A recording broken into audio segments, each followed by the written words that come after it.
안녕하세요, 리플 중독자입니다.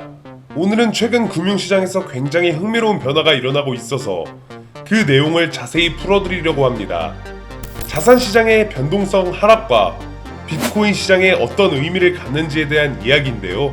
최근 주식, 금, 달러, 국채, 그리고 비트코인까지 모든 자산의 가격이 마치 잔잔한 호수처럼 움직임이 줄어든 상황입니다. 겉으로 보기엔 평화롭고 안정적인 것 같지만 이게 진짜 안정을 뜻하는 걸까요? 아니면 폭풍전의 고요일까요? 크게 5가지 파트로 나눌 건데요. 첫째, 글로벌 자산 시장에서 변동성이 왜 이렇게 줄어들었는지. 둘째, 연준의 금리 정책 방향이 어떤 역할을 하고 있는지. 셋째, 비트코인의 변동성이 역사적 저점까지 떨어진 의미. 넷째, 시장이 과연 안도할 수 있는 상황인지 아니면 너무 안일한 건지. 그리고 마지막으로 투자자 입장에서 우리가 어떤 전략을 취해야 하는지까지 말씀드리겠습니다. 그럼 본격적으로 시작해볼까요? 먼저 최근 전세계 금융시장에서 관찰되는 가장 큰 특징은 바로 변동성의 급격한 하락입니다.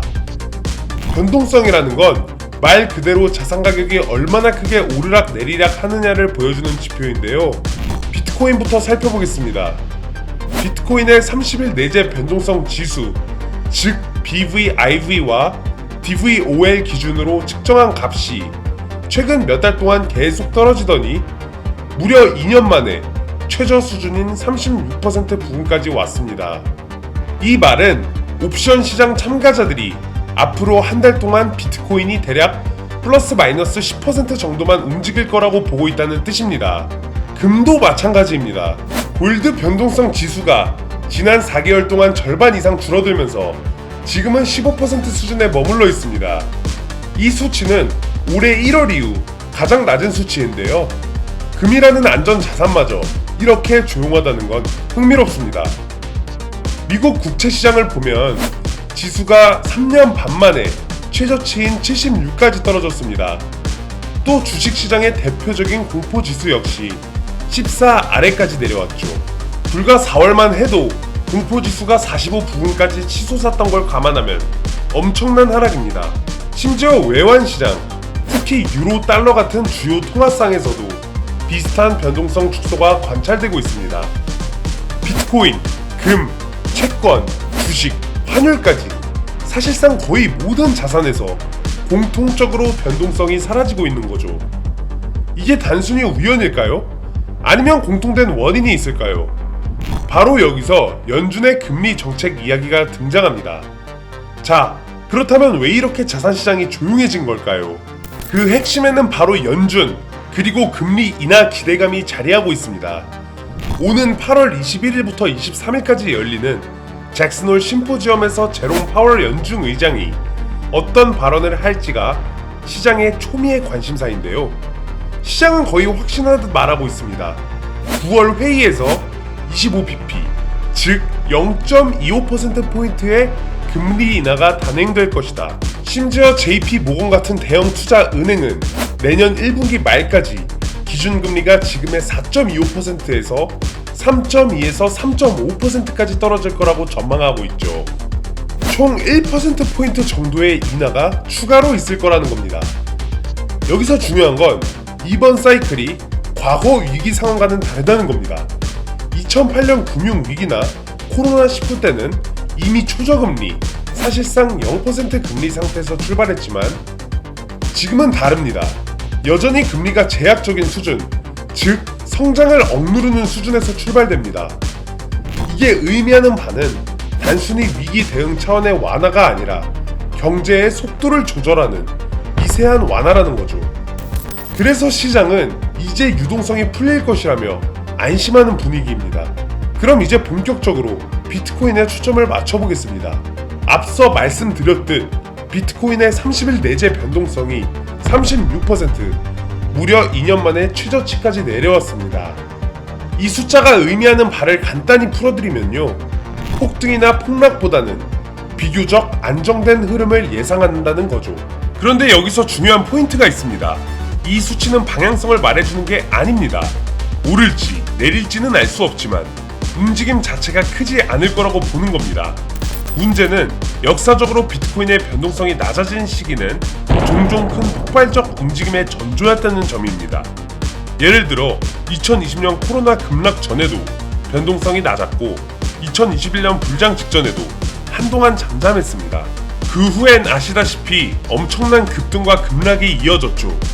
즉, 지금 시장의 조용함이 과연 진짜 안정일지 아니면 다음 큰 변화를 준비하는 신호일지는 조금 더 신중하게 봐야 한다는 겁니다. 여기서 또 하나 짚어야 할 게 있습니다. 바로 시장이 너무 안일한 건 아닐까 하는 부분이죠. 왜냐하면 현실적으로 여전히 불확실성이 많기 때문입니다. 첫째, 트럼프의 무역 관세 정책. 이게 다시 경제 성장에 제동을 걸 수 있다는 우려가 있습니다. 둘째, 인플레이션입니다. 겉으로는 진정된 것 같지만 사실 여전히 끈적끈적하게 남아있는 상황, 즉 쉽게 떨어지지 않는 모습이죠. 셋째, 자산 가격 수준입니다. 비트코인, 금 모두 역사적 고점 부근에 있습니다. 이건 투자자들이 낙관에 취해 있다는 신호일 수도 있습니다.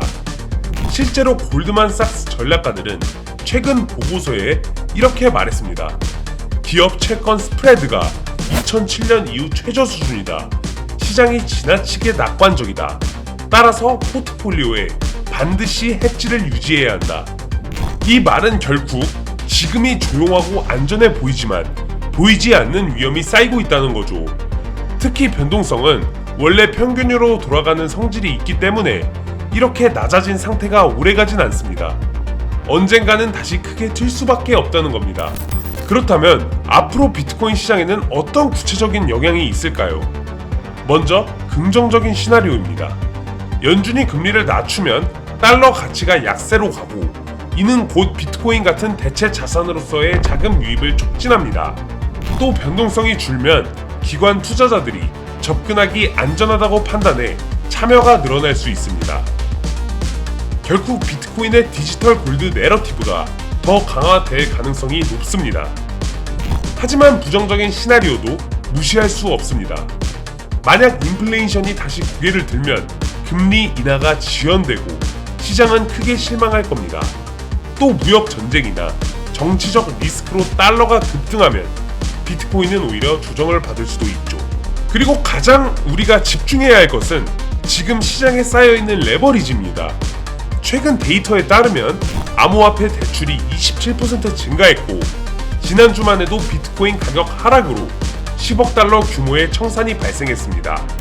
즉, 시장이 조금만 흔들려도 연쇄적인 청산이 일어나며 변동성이 폭발할 수 있다는 거죠. 자, 그럼 투자자 입장에서 어떻게 대응해야 할까요? 단기적으로는 낮은 변동성 구간에서 옵션 프리미엄이 저렴하기 때문에 풋옵션이나 콜옵션을 활용한 해치 전략이 유효합니다. 또 현물이나 선물을 레버리지로 크게 잡는 건 지금 같은 상황에서는 위험합니다. 즉, 레버리지 축소가 필요합니다. 중장기적으로는 금리 인하 사이클 자체가 유동성 확대를 의미하기 때문에 비트코인에는 긍정적인 환경이 될 수 있습니다. 다만 진짜 매수 기회는 오히려 변동성이 급 반등하고 시장이 두려움에 빠졌을 때 올 가능성이 크다는 점도 함께 기억하셔야 합니다. 결국 지금 시장은 평온한 시기 같지만 역사적으로 이런 시기는 오히려 큰 변화를 앞둔 전조일 수 있습니다. 그래서 투자자라면 지나친 낙관보다는 최소한의 해치를 준비해 두는 게 현명한 대응일 겁니다.